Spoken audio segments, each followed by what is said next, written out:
Bismillahirrahmanirrahim. Assalamualaikum warahmatullahi wabarakatuh. Alhamdulillahilladzi arsala rasulahu bil huda wa dinil haqq liyudhhirahu 'alad dini kullih wa kafa billahi syahida.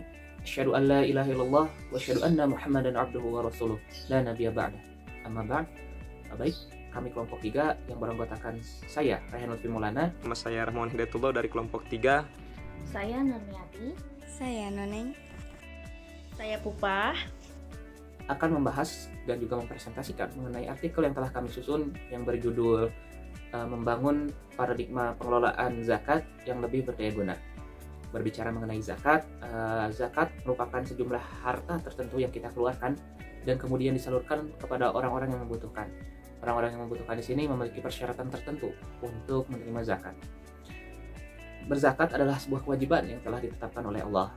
Zakat juga merupakan ibadah maliyah ijtimaiyah yang dalam prosesnya atau dalam praktiknya berhubungan dengan ekonomi dan kemasyarakatan. Dalam artikel ini akan dibahas mengenai bagaimana membangun paradigma mustahik, muzaki, dan juga amil zakat.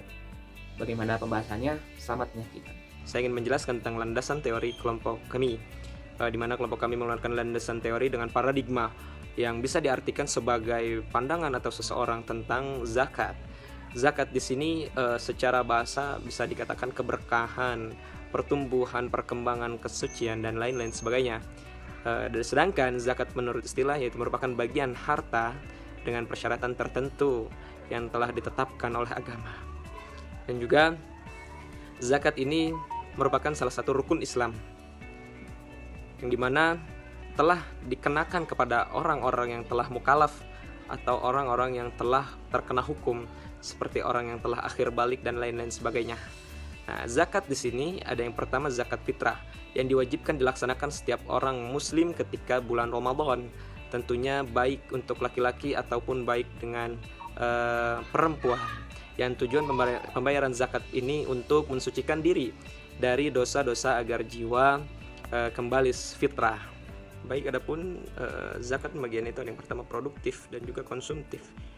Zakat produktif ini bisa dikatakan di mana harta atau dana yang diberikan kepada para mustahik tidak dihabiskan, akan tetapi dikembangkan dan digunakan untuk membantu usaha-usaha mereka sehingga usaha tersebut bisa memenuhi kehidupan mereka. Untuk yang terakhir zakat konsumtif, di sini yang pertama adalah memberikan dana zakat kepada mustahik tanpa diikuti pemberdayaan mustahik. Jadi ketika telah diberikan dana zakat, mereka akan dibiarkan, tidak diberikan pemberdayaan seperti produktif. Cukup sekian dari saya. Assalamualaikum warahmatullahi wabarakatuh. Kita ketahui bahwa zakat ini adalah salah satu kewajiban umat Islam yang memiliki potensi yang luar biasa. Katakan saja, pada tahun 2021, pemerintah memperkirakan potensi zakat di Indonesia mencapai 327,6 triliun. Angka yang luar biasa sekali. Bayangkan saja, jika potensi yang begitu banyak ini mampu dikelola dengan baik, maka tentu mampu menjawab berbagai persoalan sosial dan ekonomi, khususnya kemiskinan di Indonesia. Nah, salah satu langkah yang bisa kita lakukan dengan membangun paradigma baru pengelolaan zakat yang awalnya sifatnya konsumtif, yang hanya sementara menjadi produktif atau lebih berdaya guna. Salah satu hal yang bisa kita lakukan dengan mengubah paradigma baru pengelolaan zakat bagi muzaki. Sebab muzaki ini punya peran yang penting dalam pengelolaan zakat. Selain sebagai sumber harta zakat, namun juga sebagai subjek pengelolaan zakat itu sendiri. Namun ada banyak sekali realita atau paradigma yang berkembang pada diri muzaki kita saat ini. Yang pertama, mereka enggan untuk menyalurkan zakat pada amil atau lembaga pengelola zakat dan lebih memilih untuk mendistribusikan zakatnya itu secara langsung kepada para mustahik yang mereka kenal. Hal ini tentunya berdampak pada pengelolaan zakat yang jadinya tidak terarah, tidak terukur, bahkan tidak tepat sasaran. Selain itu, paradigma yang berkembang di mana para muzaki ini masih terpaut pada individu wajib zakat. Dalam artian, para muzaki yang seharusnya itu memenuhi kriteria untuk wajib zakat, namun mereka tidak mengeluarkan zakat sebagaimana mestinya. Nah, dalam hal ini diperlukan langkah aktif khususnya melalui pendataan. Sebab para muzaki ini nantinya akan teridentifikasi melalui database yang kemudian akan mempermudah lembaga pengelola zakat itu sendiri untuk evaluasi pemenuhan kewajiban zakat. Selain itu, para muzaki itu perlu disediakan informasi terkait dengan transparansi pengelolaan zakat. Untuk apa? Sehingga muzaki itu muncul rasa kepercayaan kepada pengelolaan zakat itu sendiri. Selain itu, paradigma yang berkembang saat ini di mana para muzaki ini hanya memahami konsep zakat fitrah semata, sementara konsep zakat mal belum sepenuhnya dipahami. Padahal zakat mal ini punya potensi yang jauh lebih besar dibandingkan dengan zakat fitrah jika mampu dikelola dengan baik. Dalam hal ini, perlu adanya pemahaman, sosialisasi yang bisa kita lakukan kepada para muzaki bahwa zakat ini tidak hanya sebagai penggugur kewajiban semata, namun lebih dari itu, zakat memiliki fungsi sosial dan ekonomi yang jika dikelola dengan baik mampu menjawab berbagai persoalan sosial dan ekonomi dan mampu mensejahterakan sosial, khususnya masalah kemiskinan di Indonesia. Nah, salah satu contoh yang bisa kita ambil yakni pengelolaan zakat di Basnas Kabupaten Tangerang, yang mana ada banyak sekali program pemberdayaan muzaki dan mustahik yang dilakukan. Salah satunya melalui program atau kegiatan yang berbentuk pengembangan dan pemutahiran data para muzaki dan mustahik melalui identifikasi dan verifikasi pada lembaga juga perorangan yang nantinya akan mendapatkan bantuan. Kemudian juga mereka memberikan pendekatan kepada para muzaki dan juga mustahik. Selain itu, ada namanya program Indonesia Peduli yang mereka lakukan melalui publikasi, sosialisasi, serta pemahaman akan sadar zakat, baik itu melalui media spanduk, baliho, buletin, iklan, dan sebagainya. Nah, hal ini patut dicontoh bahkan dikembangkan oleh berbagai lembaga zakat yang ada, sehingga muncul paradigma baru bagi para muzaki, sehingga mereka lebih memiliki kepercayaan, sifat empati, simpati kepada masalah sosial.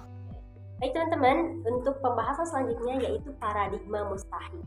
Nah, sebagaimana kita ketahui bersama bahwasanya salah satu tujuan dari pemberdayaan pengelolaan zakat ini adalah untuk pada hakikatnya untuk mengubah mustahik menjadi muzaki, yang mana berangkat dari pemikiran itu zakat tidak bisa lagi gitu hanya dilakukan melalui bantuan-bantuan sosial atau bantuan-bantuan sesaat seperti dengan hanya membagikan uang atau memberikan sesuatu yang bisa habis gitu dalam satu waktu.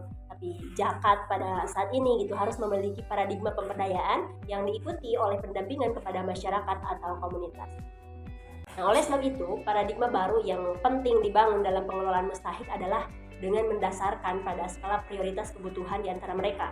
Selain itu, dalam konsep pemberdayaan, zakat ini diperlukan adanya paradigma transportasi, yakni suatu proses untuk menggerakkan masyarakat dengan nilai-nilai baru gitu yang dapat mencerahkan jiwa, semangat, dan daya nalar masyarakat sehingga mereka ini dapat kembali gitu menemukan jalan hidup yang dapat mendorong, memperbaiki, dan meningkatkan status mustahik atau penerima zakat menjadi muzaki atau pemberi zakat. Nah, pola edukasi ini bertumpu gitu pada pemberian pemahaman bahwa tangan di atas itu lebih baik daripada tangan di bawah. Yang mana tangan di bawah ini kurang memberi nilai manusiawi atau menunjukkan harkat kemanusiaan yang kurang baik. Nah, setidaknya untuk proses pemberdayaan mustahik ini dapat dilakukan dengan melalui 3 tahapan. Yang pertama yaitu dengan memberikan modal kepada mustahik untuk pengembangan usaha. Kemudian yang kedua, pendamping memberikan bimbingan pengelolaan usaha yang dilakukan. Karena ketika memang kita memberi modal tapi tidak didamping, mereka tuh kayak bisa-bisa nanti kehilangan arah atau tidak tahu gitu apa yang harus mereka lakukan. Maka diperlukan adanya pendampingan. Dan yang ketiga yaitu pendamping menganjurkan dan mengumpulkan tabungan untuk pengembangan usaha dan keperluan keluarga mustahik. Dan strategi pemberdayaan mustahik ini harus diawali dengan mewujudkan potensi diri mustahik untuk pengembangan usaha individu, karena segala sesuatu itu harus dimulai dari diri gitu ya. Jadi untuk dapat memberdayakan mustahik ini diawali gitu dari pengembangan usaha individu dulu. Selanjutnya dilakukan upaya mendinamiskan kelompok mustahik sehingga mereka dapat melakukan pengembangan usaha bersama. Yang mana dengan melakukan usaha bersama maka kemandirian mustahik dapat dicapai sehingga mustahik ini diharapkan dapat menjadi muzaki seperti itu. Oke, selanjutnya kita akan membahas tentang paradigma Amil. Sesuai apa yang kita ketahui bahwasanya Amil merupakan suatu kelompok ataupun komunitas yang dipercayakan untuk mengelola ataupun mengurus zakat. Nah, Amil juga merupakan orang-orang yang bekerja untuk memungut zakat dari muzaki ataupun dari pemiliknya. Dan sudah kita ketahui bersama bahwasanya Amil itu termasuk dari 8 kelompok orang-orang yang berhak untuk mendapatkan zakat. Nah, jika kita lihat dari segi posisi dan kedudukannya, Amil di sini sangat berperan aktif sekali untuk menentukan keberhasilan pengelolaan zakat. Namun, paradigma yang perlu kita ubah ke depannya sebagai amil harus bisa memperluas, memperbanyak pembayar zakat sehingga dapat mengubah kondisi situasi fakir miskin untuk menjadi lebih berkecukupan sepanjang zaman. Namun di sini dilihat dari segi tata kelola zakat yang dilakukan oleh amil ke depannya nanti harus melibatkan banyak pihak, komunitas, ataupun organisasi lembaga, serta sistem yang terpadu dalam kesatuan manajemen, sehingga dapat mengarahkan amil untuk dapat lebih menata pengembangan zakat menjadi lebih maju dan lebih memberikan kontribusi perekonomian bagi umat. Nah, dengan sistem manajemen ini diharapkan bisa mencapai visi, misi, dan tujuan pelembagaan zakat yang mampu melahirkan sikap para amil untuk berusaha meningkatkan tata kelola zakat menjadi produktif. Pendayagunaan yang selama ini dilakukan sebagaimana dijelaskan oleh Huzaimah Tianggo. Yang pertama, pendayagunaan yang konsumtif tradisional, yaitu zakat dibagikan kepada mustahik untuk dimanfaatkan langsung oleh yang bersangkutan. Yang kedua, pendayagunaan zakat yang bersifat konsumtif kreatif, yaitu penerimaan zakat diwujudkan dalam bentuk alat-alat sekolah, beasiswa, dan lain sebagainya. Yang ketiga, pendayagunaan zakat yang bersifat kreatif tradisional, yaitu zakat diberikan kepada bentuk barang produktif. Dan yang terakhir, pendayagunaan zakat bersifat produktif kreatif, yaitu zakat yang diwujudkan dalam bentuk modal usaha yang dapat digunakan untuk membangun suatu proyek ataupun usaha bagi mustahik. Amil harus mampu melakukan terombosan pemanfaatan zakat dengan target melahirkan mustahik menjadi muzaki. Nah, hal ini bisa dilakukan apabila pola pengelolaan zakat beralih dari sistem tradisional konsumtif menjadi terombosan yang produktif, ataupun terombosan yang terus-menerus mengalami perkembangan.